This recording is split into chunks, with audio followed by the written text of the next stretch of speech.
বাংলাদেশ দখলের পায়তারা ভারতের।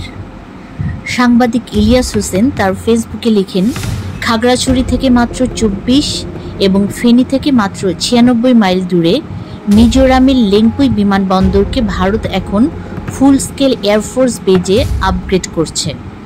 অন্যদিকে সম্প্রতি প্রকাশিত স্যাটেলাইট ছবিতে দেখা গেছে, ইলিয়াস আরও বলেন, পশ্চিমবঙ্গের পানাগড় এয়ারফোর্স স্টেশনে বড় আকারে মেরামত ও পুনর্নির্মাণ শুরু হয়েছে। 26 মিটার ইন্টু 31 মিটার আকারের শেড এবং নতুন ট্যাক্সিওয়ে দেখে স্পষ্ট সেখানে SU-30 সহ আধুনিক যুদ্ধবিমান পরিচালনার প্রস্তুতি চলছে বোঝা যায়। উত্তর ও দক্ষিণ ফ্রন্ট থেকে হুমকি বিবেচনায় বাংলাদেশকেও এখনই পদক্ষেপ নিতে হবে। বিশেষ করে নিচের বিমানবন্দরগুলো আপগ্রেড করা অত্যন্ত গুরুত্বপূর্ণ। উত্তরবঙ্গ কেন্দ্রিক প্রতিরক্ষার জন্য প্রয়োজনীয় বিমানবন্দর লালমনিরহাট বিমানবন্দর, ঠাকুরগাঁও বিমানবন্দর, বগুড়া বিমানবন্দর।